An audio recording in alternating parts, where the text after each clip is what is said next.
اپنے شوہر کی موجودگی میں ہی شبانہ نے اپنی ساس پر ہاتھ اٹھایا تھا۔ ماں نے حسرت بھری نظروں سے اپنے بیٹے کی طرف دیکھا تو بیٹے نے اپنی نظریں پھیر لی۔ پھر اکیلے میں اپنی ماں کو سمجھایا کہ ماں، آپ میری بیوی کے ساتھ زیادہ بحث مت کیا کریں۔ آج میں جو کچھ ہوں شبانہ کے باپ کی وجہ سے ہوں۔ میں اپنی بیوی کو نہیں ٹوک سکتا۔ جس کمپنی میں میں ایک معمولی سا کلرک تھا، آج اسی کمپنی کا مینیجر بن چکا ہوں۔ پھر نعمان اپنی بیوی کے کمرے میں آیا اور اس سے کہنے لگا کہ کم از کم میری موجودگی میں میری ماں پر ہاتھ نہ اٹھایا کرو۔ البتہ میری غیر موجودگی میں میری ماں کے ساتھ جیسا بھی سلوک کرو، مجھے کوئی اعتراض نہیں ہوگا۔ بیٹے کی یہ بات سن کر ماں کا کلیجہ پھٹ گیا۔ بیٹے کی اس بے حسی کو دیکھتے ہوئے ماں نے ایک ایسا فیصلہ کیا کہ نعمان کے رونگٹے کھڑے ہو گئے۔ دوپہر کی سخت دھوپ میں پرانی بستی کی تنگ گلیوں میں گرد اڑ رہی تھی۔ حمیدہ اپنی 18 سالہ بیٹی مریم کا ہاتھ تھامے آہستہ سے قدم بڑھا رہی تھی۔ حمیدہ کی سانس پھول رہی تھی اور چہرے پر پلاہٹ صاف نظر آ رہی تھی۔ کینسر کے موذی مرض نے اس کے جسم کی توانائی کو نچوڑ دیا تھا، لیکن بیٹی کا مستقبل سنوارنے کی فکر اسے گھسیٹ کر اپنے بھائی کے دروازے پر لے آئی۔ جمال کا گھر بستی کے درمیان میں تھا، پرانا تھا لیکن کشادہ گھر تھا۔ جب حمیدہ نے لکڑی کے بھاری دروازے پر دستک دی تو اندر سے جمال کی بیوی شگفتہ، جسے سب صفیہ بھی کہتے تھے، اس کا للکارتا ہوا لہجہ ابھرا۔ کون ہے دروازے پر اس دوپہر کو؟ چین کا ایک سانس بھی نہیں لینے دیتے۔ صفیہ نے جیسے ہی دروازہ کھولا، سامنے اپنی نند حمیدہ اور اس کی بیٹی مریم کو دیکھا۔ اس کے چہرے کی رنگت بدل گئی، آنکھوں میں ناگواری اور ناپسندیدگی کے سائے لہرانے لگے۔ اس نے خوش آمدید کہنا تو دور کی بات، انہیں اندر آنے کا راستہ بھی مشکل سے دیا۔ تم یہاں اس وقت آپ لوگ آئے ہیں؟ صفیہ نے دروازے کی اوٹ میں کھڑے ہو کر ٹھنڈے لہجے میں کہا۔ حمیدہ نے بیٹی کا ہاتھ مضبوطی سے پکڑا اور پھر ہلکی سی مسکراہٹ کے ساتھ بولی، صفیہ بھابھی، آپ کیسی ہیں؟ وہ مجبوری تھی۔ وہ جمال بھائی گھر پر ہیں کیا؟ بس تھوڑی دیر کے لیے ملنے آئی ہوں، پھر میں چلی جاؤں گی۔ صفیہ نے گہری اور بیزار کن سانس خارج اور رخ موڑ کر صحن کی طرف بڑھ گئی۔ صحن میں اس کا بیٹا نعمان، جو ایک نجی کمپنی میں کلرک تھا، ایک آرام دہ کرسی پر بیٹھ کر چائے پی رہا تھا۔ صفیہ نے نعمان کے قریب جا کر دھیمی لیکن زہریلی آواز میں کہا، یہ ماں بیٹی پھر آ گئے۔ ہر دوسرے دن یہ کوئی نہ کوئی حاجت لے کر یہاں آ جاتے ہیں۔ ایسے تو یہاں کوئی قدم نہیں رکھتا، کوئی نہ کوئی بات ضرور ہوگی۔ جب بھی آتی ہے گھر کا سکون غارت کر کے چلی جاتی ہے۔ نعمان نے چائے کا کپ نیچے رکھا اور پھر زچ ہو کر اپنی ماں کی طرف دیکھا۔ ماں، یہ آپ کو کیا ہو گیا ہے؟ پھوپھو کو دیکھتے ہی آپ کا موڈ کیوں آف ہو جاتا ہے؟ وہ سال میں 1-2 بار مسافروں کی طرح یہاں آتی ہیں۔ صفیہ نے ہاتھ نچایا۔ ہاں ہاں، تم تو اپنے پھوپھو کے وکیل بنو گے نا۔ تمہاری یہ پھوپھو روز روز ہمارے گھر کے چکر کاٹتی ہے۔ اسے اپنے بھائی سے کوئی سچی محبت نہیں ہے، نہ ہی اس گھر سے کوئی لگن۔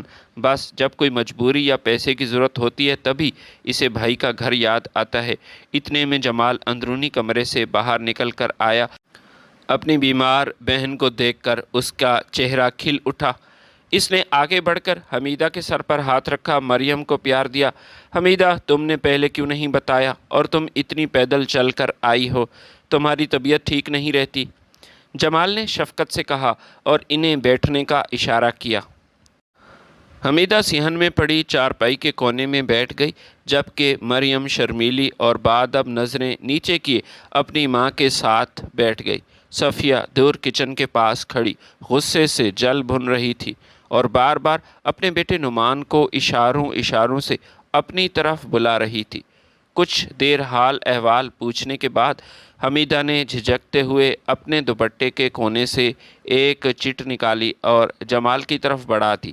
جمال بھائی، بات دراصل یہ ہے کہ وہ مریم کے BA کے ایڈمیشن کی فیس وہ جمع کرانی تھی۔ آپ کو معلوم ہے نا، گھر بیٹھے پڑھائی کر رہی ہے۔ تھوڑے سے پیسے کم پڑ گئے ہیں، وہ مجھے مجبوری تھی اس لیے آئی ہوں۔ میں نے سوچا۔ حمیدہ کا لہجہ شرمندگی سے بیٹھنے لگا۔ جمال نے فوراً بہن کی بات کاٹی۔ حمیدہ، تم کو شرمندہ کیوں مجھے شرمندہ کر رہی ہو؟ مریم میری بیٹی ہے، اس کی تعلیم کے لیے تم مجھ سے مانگنے میں جھجک محسوس کر رہی ہو؟ جمال نے بغیر کسی تاخیر کے اپنی جیب سے بٹوا نکالا اور اس میں سے کچھ نوٹ نکال کر بڑی عزت محبت کے ساتھ اپنی بہن حمیدہ کی ہتھیلی پر وہ پیسے رکھ دیے۔ صفیہ جو فاصلے پر کھڑی یہ سب بڑے ہی غور سے اور گھورتی ہوئی دیکھ رہی تھی، اور پھر اس کا بس نہیں چل رہا تھا کہ وہ لپک کر وہ پیسے چھین لے۔ وہ غصے میں پاگل ہو رہی تھی۔ کچھ دیر بیٹھنے کے بعد حمیدہ نے جانے کی اجازت چاہی۔ جمال نے انہیں گلی کے موڑ تک چھوڑا، اور جب واپس گھر لوٹا تو صفیہ طوفان بن کر اس کے سامنے کھڑی تھی۔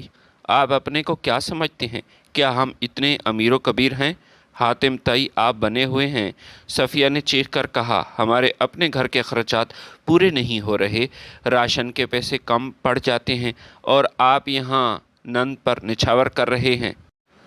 ذرا آپ بتانا پسند کریں گے کہ کتنے پیسے دیے ہیں آپ نے اپنی بہن کو؟ جمال نے ایک ٹھنڈی آہ بھری اور بیوی کی طرف دیکھ کر تأسف سے کہا، خدا کا خوف کرو صفیہ، یہ مریم کی ایڈمیشن فیس تھی۔ وہ بچی گھر میں BA کر رہی ہے، اسے پڑھائی کا شوق ہے، اس کی پڑھائی رک جاتی ہے۔ صفیہ نے غصے سے کہا، تو کیا ملے گا BA کر کے؟ کون سی وہ کوئی آفیسر بن جائے گی؟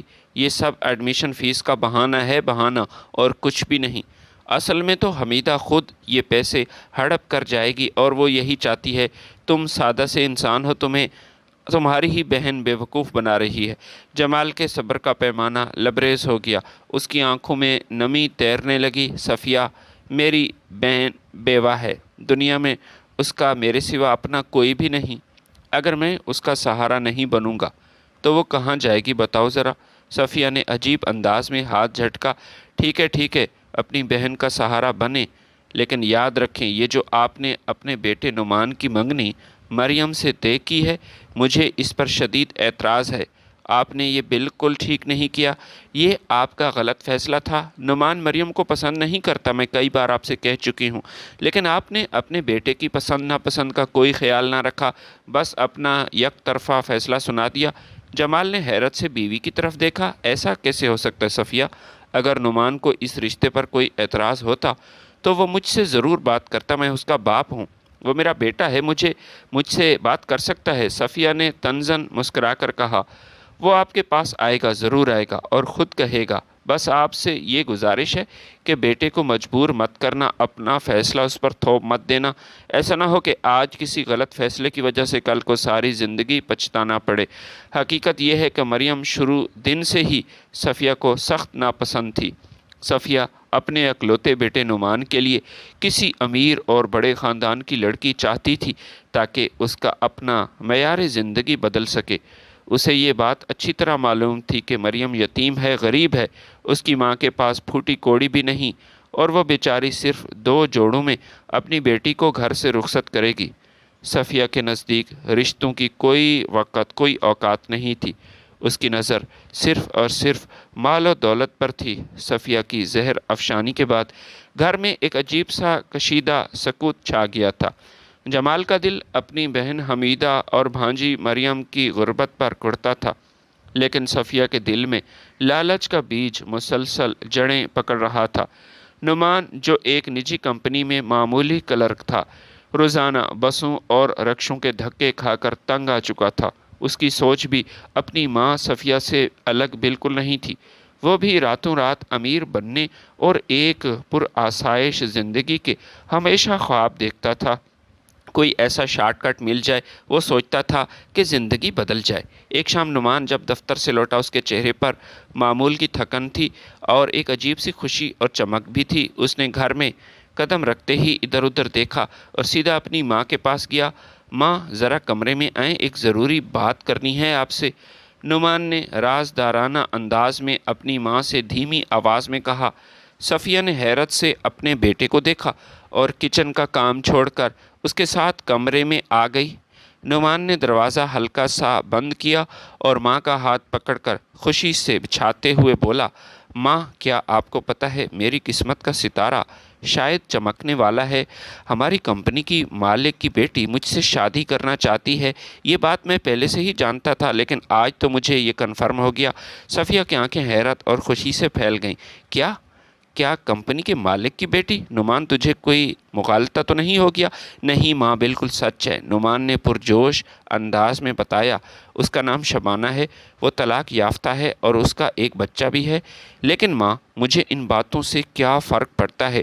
وہ کروڑ پتی باپ کی اکلوتی بیٹی ہے، اگر میری اس سے شادی ہو گئی تو میرا مستقبل سنور جائے گا، یاد رکھنا، ورنہ میں ساری زندگی یوں ہی رکشوں کے دھکے کھاتا رہوں گا اور اس معمولی کلرکی میں ہی ساری زندگی گلتا سڑتا رہوں گا، ہماری زندگی میں کوئی تبدیلی نہیں آئے گی۔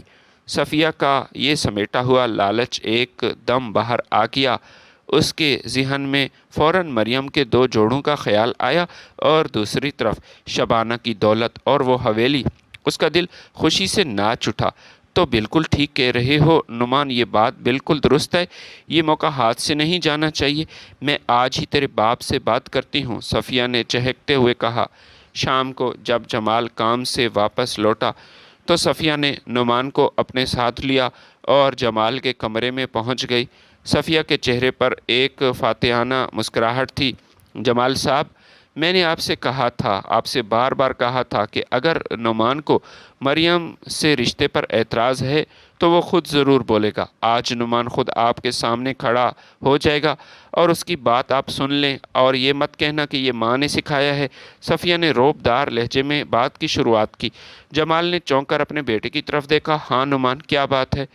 نعمان نے تھوڑا جھجکتے ہوئے لیکن حتمی لہجے میں کہا، جی ابا جان، یہ حقیقت ہے، مریم سے منگنی یہ آپ کا فیصلہ تھا، میرا نہیں تھا۔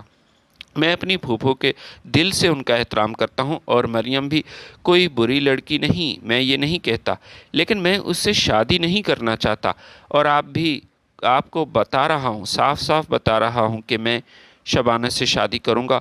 وہ ہمارے مالک کی بیٹی ہے اور وہ مجھے کافی پسند بھی ہے۔ جمال کا دل جیسے دھک سے رہ گیا یہ خبر سن کر۔ اس نے باری باری اپنی بیوی کے مغرور چہرے اور پھر اپنے بیٹے کی خود غرض آنکھوں کی طرف دیکھا۔ جمال کے پاس کہنے کو اب کچھ نہ رہا، وہ چپ چاپ بیٹھ گیا۔ وہ جانتا تھا کہ وہ اب یہاں ضد نہیں کر سکتا۔ اس نے بیٹے سے کوئی بحث نہ کی، کیونکہ وہ اچھی طرح جانتا تھا کہ جہاں انسان کی اپنی نیت بدل جائے وہاں نصیحت کوئی فائدہ نہیں دیتی۔ لیکن جمال کا اس کے اندر خون کے آنسو، اس کا دل رو رہا تھا۔ اس کے سامنے ایک طرف بیٹے کی بے وفائی تھی اور دوسری طرف اس کی بیمار اور یتیم بھانجی مریم، اس کی بیمار والدہ۔ جمال اس دردناک حقیقت سے بھی اچھی طرح واقف تھا کہ اس کی بہن حمیدہ کینسر کی آخری سٹیج پر ہے اور وہ زیادہ دنوں کی مہمان نہیں۔ حمیدہ کی آخری خواہش یہی تھی کہ اس کی بیٹی اس کے بھائی کے گھر چلی جائے، لیکن آج نعمان نے اپنے باپ کو ایک سخت اور اندھے امتحان میں ڈال دیا تھا۔ کچھ ہی دنوں میں نعمان اور شبانہ کی شادی کی تاریخ طے ہو گئی تھی۔ شبانہ کو بھی اس شادی کی بہت جلدی تھی۔ گھر میں تیاریاں شروع ہو گئیں اور صفیہ کی خوشی کا کوئی ٹھکانہ نہ تھا، مگر قدرت کو شاید کچھ اور ہی منظور تھا۔ شادی کی تاریخ سے صرف 3 یا 4 دن پہلے حمیدہ کی سانسوں کی ڈور ٹوٹ گئی۔ کینسر سے لڑتے لڑتے وہ اپنی بیٹی کو تنہا چھوڑ کر اس دنیا سے رخصت ہو گئی۔ حمیدہ کی وفات کی خبر جب جمال کے گھر پہنچی تو جہاں جمال غم سے نڈھال ہو گیا، وہاں صفیہ ہمدردی دکھانے کی بجائے وہ غصے سے تلملا اٹھی، پاگل ہو چکی تھی۔ اس نے اپنے کمرے کے برتن پٹکتے ہوئے کڑھ کر کہا کہ اس عورت نے بھی آج ہی مرنا تھا، سارا شگن خراب کر کے رکھ دیا، میری خوشیوں کو نظر لگ گئی، میری خوشیوں کے بیچ میں ماتم بیچ گیا۔ حمیدہ کی موت کی وجہ سے نعمان اور شبانہ کی شادی ملتوی کرنی پڑی۔ صفیہ کا بس نہیں چل رہا تھا کہ وہ فوری شادی کر لے، لیکن محلے اور برادری کی شرم سے اسے چپ رہنا پڑا۔ حمیدہ کے انتقال کے ٹھیک 20 دن بعد نعمان اور شبانہ کی شادی دھوم دھام سے ہو گئی۔ شادی کی تقریب میں صفیہ اور نعمان پھولے نہ سما رہے تھے، وہ حد سے زیادہ خوش تھے، لیکن جمال کا دل اپنی بہن کی یاد میں دکھی تھا۔ اس نے شادی میں شرکت تک نہ کی۔ اس کی نظروں کے سامنے بار بار اپنی یتیم بھانجی مریم کا چہرہ آ جاتا تھا، جو پرانے اور ویران گھر میں اکیلی تھی، بے سہارا تھی۔ جمال دن رات یہی دعا کرتا تھا کہ یا باری تعالیٰ، میری بھانجی کی غیبی مدد فرما اور اسے کوئی اچھا گھرانہ عطا کر۔ اللہ نے اپنے بندے کی سن لی۔ حمیدہ کی وفات کے کچھ عرصہ بعد اس کی ایک نیک شعار محلے دار عورت وہ جمال کے پاس آئی۔ جمال بھائی، اس خاتون نے شفقت سے کہا۔ میں یہ بات اچھی طرح جانتی ہوں، حمیدہ ایک بہت نائک اور صابرہ خاتون تھی، اللہ ان کی مغفرت فرمائے۔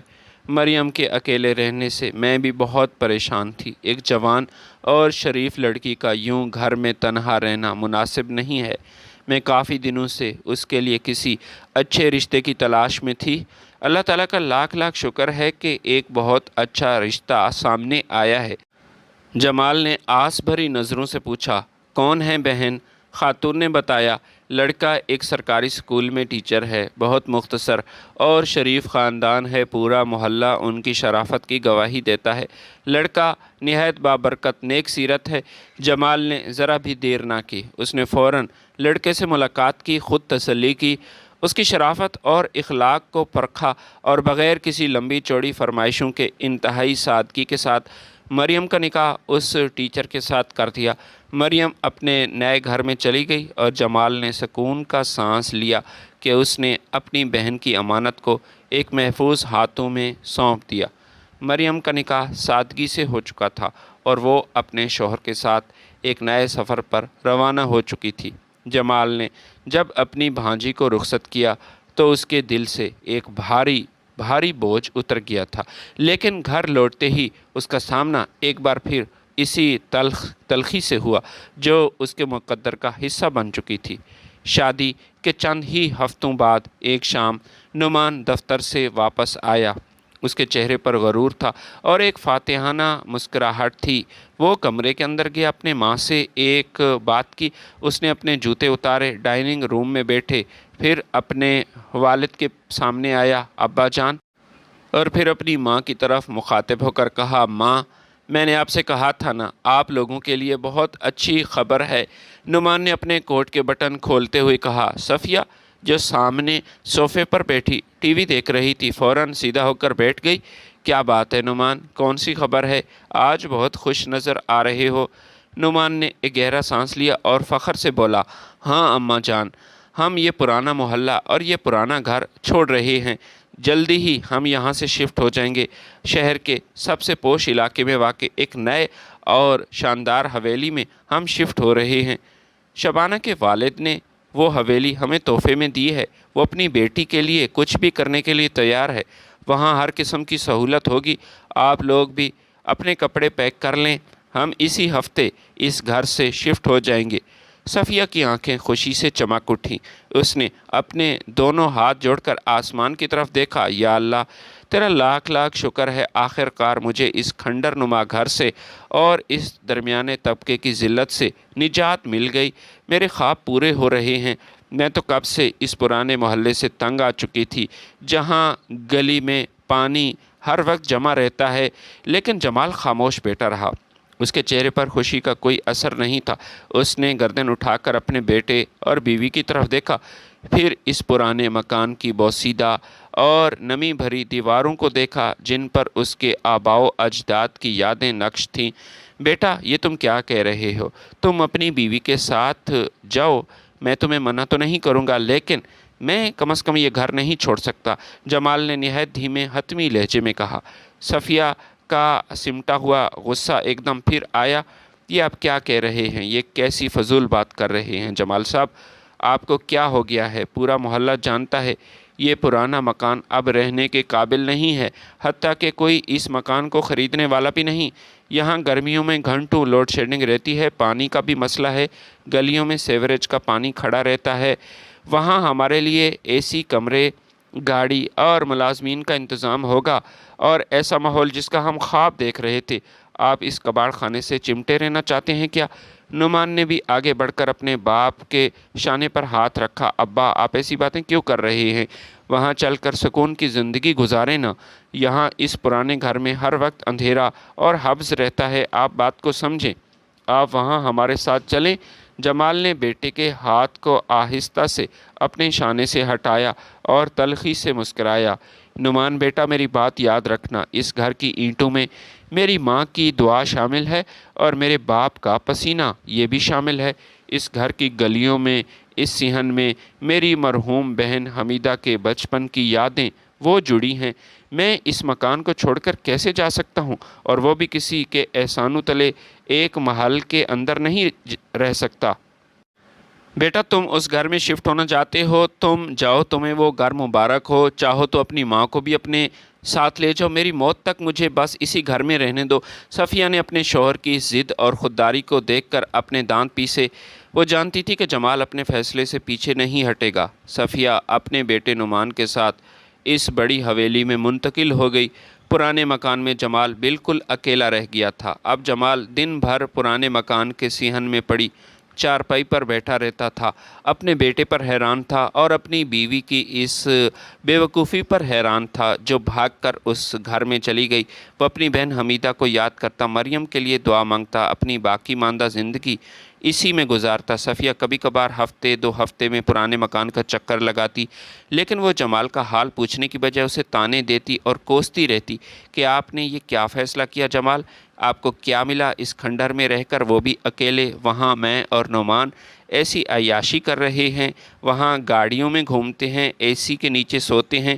آپ ضد چھوڑ دیں، آج بھی آپ کے پاس موقع ہے، ایک نواب کی طرح آپ وہاں زندگی گزاریں گے، یہاں اکیلے پڑے سڑتے رہیں گے۔ جمال نے اپنی بیوی کی طرف دیکھا، اس کی آنکھوں میں گہرا دکھ اور حقارت تھی۔ صفیہ میں تم پر حیران ہوں، تمہاری غیرت کہاں چلی گئی؟ اپنے بیٹے کے سسرال اور اپنی بہو کے ٹکڑوں پر عیاشی کر کے انسان کو کوئی عزت نہیں ملتی، یاد رکھنا، پرائے مال پر اترانا کوئی افتخار نہیں۔ ایک دن تمہیں اپنی غلطی کا احساس ہوگا اور میری سچائی کا اندازہ ہو جائے گا، لیکن تب تک شاید دیر ہو جائے، وہاں وہ لوگ تمہاری عزت کبھی نہیں کریں گے۔ صفیہ جمال کی ان باتوں کو حسد اور بوڑھے ذہن کی بڑبڑاہٹ سمجھ کر مسکرا دیتی اور رخ موڑ کر واپس چلی جاتی۔ وقت گزرتا رہا۔ ایک صبح پرانے محلے میں عجیب سی خاموشی تھی، سورج نکل چکا تھا، لیکن جمال کے گھر کا دروازہ نہیں کھل رہا تھا۔ ایک محلے دار نے تشویش کے عالم میں دروازے پر دستک دی، لیکن اندر سے گھر سے کوئی جواب نہ آیا۔ جب محلے داروں نے گھر کے اندر جا کر دیکھا تو جمال اپنی چارپائی پر بالکل ساکت لیٹا ہوا تھا۔ جمال اس فانی دنیا سے رخصت ہو چکا تھا۔ وہ خاموشی سے بغیر کسی پر بوجھ بنے اپنے رب کے پاس پہنچ گیا تھا۔ صفیہ کو جب یہ خبر ملی تو وہ بھاگی ہوئی اپنے شوہر کے پاس آئی۔ اس کے چیخنے رونے کی آوازوں سے پرانی گلی گونج اٹھی، محلہ جمع ہو گیا، ہر شخص جمال کی شرافت اور خودداری کی تعریف کر رہا تھا۔ محلے کا ہر شخص جانتا تھا جمال ایک شریف انسان تھا جس نے کبھی کسی کو تکلیف نہیں دی تھی، اور صفیہ کو دیکھ کر وہ افسوس کر رہے تھے جو اس مشکل وقت میں اپنے شوہر کو چھوڑ کر چلی گئی۔ نعمان بھی اپنی بیوی شبانہ کے ساتھ وہاں پہنچا۔ جمال کی تدفین سادگی سے پرانے قبرستان میں اپنی بہن حمیدہ کی قبر کے پاس ہوئی۔ جمال کی وفات کے بعد اب پرانے گھر میں صفیہ اکیلا رہنا ناممکن وہ سمجھتی تھی، اس کے پاس کوئی چارہ بھی نہ تھا۔ شوہر کے چالیسویں کے فوراً بعد نعمان اپنی ماں صفیہ کو ہمیشہ ہمیشہ کے لیے اس حویلی میں لے گیا جو شبانہ کے والد نے اسے دی تھی۔ جب صفیہ نے حویلی کی عالی شان دروازے میں قدم رکھا تو اسے لگا کہ اس کے سارے خواب اب پورے ہو گئے ہیں۔ اسے ایک بہت بڑا کشادہ اور خوبصورت کمرہ دیا گیا جس میں قیمتی فرنیچر اور ایئر کنڈیشن لگا ہوا تھا، مگر یہاں اس کی عزت بالکل نہیں تھی۔ جیسے اس کے شوہر نے پیش گوئی کی تھی ویسا ہی تھا۔ حویلی کے کشادہ کمرے، نرم بستر اور اے سی کی ٹھنڈک صفیہ کو اچھی لگ رہی تھی، لیکن جلد ہی اس سنہرے پنجرے کے ہولناک حقیقت اس کے سامنے آنے لگی۔ شبانہ کے نزدیک صفیہ کی حیثیت ایک ساس کی نہیں تھی، بلکہ ایک اضافی بوجھ تھا، اور گھر کی مفت خور ملازمہ کی حیثیت وہ سمجھتی تھی۔ شبانہ کا رویہ روز بروز سخت زہریلا ہوتا چلا گیا۔ وہ صبح سویرے صفیہ کے کمرے میں آتی اور نفرت بھرے لہجے میں اسے کاموں کا حکم دیتی۔ گھر میں جب بھی شبانہ کے امیر اور مغرور رشتہ دار آتے تو وہ صفیہ کو سخت لہجے میں ہدایت دیتی، سنو، میرے گھر والے آ رہے ہیں، میرے دوست آ رہے ہیں، تم اپنے کمرے میں بند رہنا اور کمرے سے باہر مت نکلنا، کسی کے سامنے آنے کی کوئی ضرورت نہیں، مجھے اپنے رشتہ داروں کے سامنے شرمندہ مت کرنا، نہ تمہیں کپڑے پہننے کا سلیقہ ہے، نہ ہی تمہاری کوئی ایسی شخصیت ہے کہ میں تمہارا تعارف کرواؤں۔ صفیہ جو کبھی اپنی نند حمیدہ کو غریبی کے طعنے دیا کرتی تھی، آج اپنے ہی بیٹے کے گھر میں قیدی بن کر رہ گئی تھی۔ وہ گھنٹوں کمرے میں اکیلی بیٹھی رہتی، اپنے شوہر جمال کی باتوں کو یاد کر کے روتی کہ تمہاری بہو کے ٹکڑوں پر عیاشی کر کے تمہیں کبھی عزت نہیں ملنے والی۔ جمال کا ایک ایک لفظ آج سچ ثابت ہو رہا تھا، لیکن ذلت کا یہ سلسلہ صرف کڑوی باتوں اور زبان کی درازی تک محدود نہیں تھا۔ شبانہ کا غصہ نفرت اس حد تک بڑھ گیا تھا کہ اس نے صفیہ پر باقاعدہ ہاتھ اٹھانا شروع کر دیا تھا۔ ذرا سی بات پر، سالن خراب ہونے کا بہانہ یا برتن صحیح سے نہ دھونے پر وہ صفیہ کو دھکے دیتی اور اس پر تشدد کرتی تھی۔ ایک دن تو حد ہی ہو گئی۔ شبانہ صفیہ کی بدتمیزی سے ڈانٹ رہی تھی اور غصے میں آ کر اس نے صفیہ کو زور سے تھپڑ مارا۔ صفیہ چیخ اٹھی اور زمین پر جا گری۔ اتفاق سے اسی وقت نعمان گھر میں داخل ہوا جب اس کی ماں اس کے آنکھوں کے سامنے فرش پر گری ہوئی تھی اور اس نے دیکھ لیا کہ اس کی بیوی نے اس کی بوڑھی ماں پر ہاتھ اٹھایا ہے۔ صفیہ کو لگا کہ شاید آج اس کا بیٹا، اس کا اپنا خون، اس کے دفاع میں کھڑا ہو جائے گا اور اپنی بیوی کو روکے گا، اس پر غصہ کرے گا۔ صفیہ نے روتے ہوئے اپنے بیٹے کی طرف دیکھا۔ نعمان، دیکھو یہ تمہاری بیوی میرے ساتھ کیا کر رہی ہے۔ لیکن نعمان نے اپنی نظریں چرا لیں۔ اس کے چہرے پر خوف اور بزدلی چھائی ہوئی تھی۔ وہ اپنی ماں کا ہاتھ پکڑ کر اسے اندر دوسرے کمرے میں لے گیا اور دروازہ جلدی سے اندر سے بند کیا، اور پھر بولا کہ ماں، آپ کو کیا ہو گیا ہے؟ آپ کو کئی بار میں نے سمجھایا ہے، آپ کیوں شبانہ سے بحث کرتی ہیں؟ آپ تو اسی کے گھر میں ہیں، آپ خاموش کیوں نہیں رہتی؟ آپ خاموش رہنے کے علاوہ کر بھی کیا سکتی ہیں؟ صفیہ کا دل دھک سے رہ گیا۔ یہ اس کے بیٹے نے ایک عجیب بات کی تھی۔ اس نے پھٹی پھٹی آنکھوں سے اپنے بیٹے کو دیکھا۔ نعمان، تم اپنے ہوش میں تو ہو؟ اپنی ماں سے کیسی بات کر رہے ہو؟ میں نے کوئی بحث نہیں کی تھی، وہ مجھے مارنے کے بہانے تلاش کرتی تھی، اور تم کیسے بے غیرت بیٹے ہو کہ اپنی بیوی کو سمجھانے کی بجائے الٹا مجھے نصیحت کر رہے ہو کہ میں خاموش رہوں۔ نعمان نے اپنا ہونٹ چبایا اور انتہائی خود غرضی سے بولا، ماں مجھے معاف کر دینا، بس میں شبانہ کو نہیں ٹوک سکتا، چاہے وہ جو بھی کرے۔ میں اس کے سامنے ایک لفظ بھی نہیں بول سکتا۔ آج میں جو کچھ بھی ہوں اپنے سسر کی وجہ سے ہوں، یہ آپ جانتی ہیں، شبانہ کے والد کی وجہ سے ہوں۔ میں اس کمپنی میں ایک معمولی کلرک تھا اور آج انہی کی بدولت اسی کمپنی میں مینیجر کے عہدے پر فائز ہوں، تنخواہ بھی اچھی ہے۔ اگر میں نے شبانہ کو کچھ کہا تو میرا سسرال مجھے سڑک پر پھینک دے گا، میرا یہ کیریئر، یہ مستقبل تباہ ہو جائے گا۔ بیٹے کی زبان سے یہ الفاظ سن کر صفیہ کا کلیجہ منہ کو آ گیا۔ اس کے جسم سے جیسے جان نکل گئی ہو۔ اسے وہ دن یاد آیا جب اس نے جمال سے لڑ کر اپنے بیٹے کی منگنی مریم سے توڑ دی تھی تاکہ نعمان امیر ہو جائے اور اس کا مستقبل وہ روشن ہو جائے۔ آج وہی امیر بہو اور اس کا یہ عہدہ اس کے بیٹے کی غیرت کا جنازہ نکال چکے تھے۔ اب یہ روز کا معمول بن چکا تھا۔ پہلی بار بس یہ ہاتھ اٹھانا یہ مشکل تھا، اور اس کے بعد شبانہ اس بات کی عادی ہو گئی۔ شبانہ ذرا سر اس بات پر اپنے شوہر کے سامنے صفیہ پر ہاتھ اٹھاتی، اسے بالوں سے پکڑ کر جھنجھوڑتی، اور نعمان خاموش تماشائی بنا سر جھکائے کھڑا رہتا۔ بعض اوقات شبانہ صفیہ کے منہ پر چیخ کر کہتی کہ تم اپنے شوہر کے ساتھ کیوں نہ مر گئی؟ ہماری جان کب چھوڑو گی؟ تم سے کب چھٹکارا ملے گا؟ پتہ نہیں تم کب مرو گی۔ اپنے بیٹے کی اس بے حسی، بے غیرتی اور روز روز اس ناقابل برداشت ذلت کو دیکھتے ہوئے صفیہ کے پیمانہ لبریز ہو گیا۔ ایک رات جب پورا گھر سو رہا تھا، صفیہ نے اپنے چند کپڑے ایک پوٹلی میں باندھے اور اس کی آنکھوں سے پشیمانی کے آنسو بہہ رہے تھے۔ اس نے اپنے بیٹے کے کمرے کی طرف آخری بار بس دیکھا اور بغیر کسی کو بتائے چپکے سے اس حویلی کے بھاری دروازے سے باہر نکل گئی۔ وہ نہیں جانتی تھی کہ رات کے اس پہر وہ کہاں جائے گی، رات کے اندھیرے میں اس کی منزل کیا ہوگی۔ بس وہ اس ذلت، اس جہنم سے جانا چاہتی تھی۔ جتنا جلدی ہو سکے وہ سڑکوں پر آ چکی تھی اور قدرت اس کے غرور کا آخری حساب برابر کرنے کے لیے تیار کھڑی تھی۔ رات کی تاریکی تھی، سنسان سڑکیں تھیں، کتے بھونک رہے تھے اور تیز چلتی ہوئی ٹھنڈی ہوا تھی۔ صفیہ قدم با قدم آگے بڑھ رہی تھی، لیکن اس کے پاس جانے کے لیے کوئی جگہ نہیں تھی۔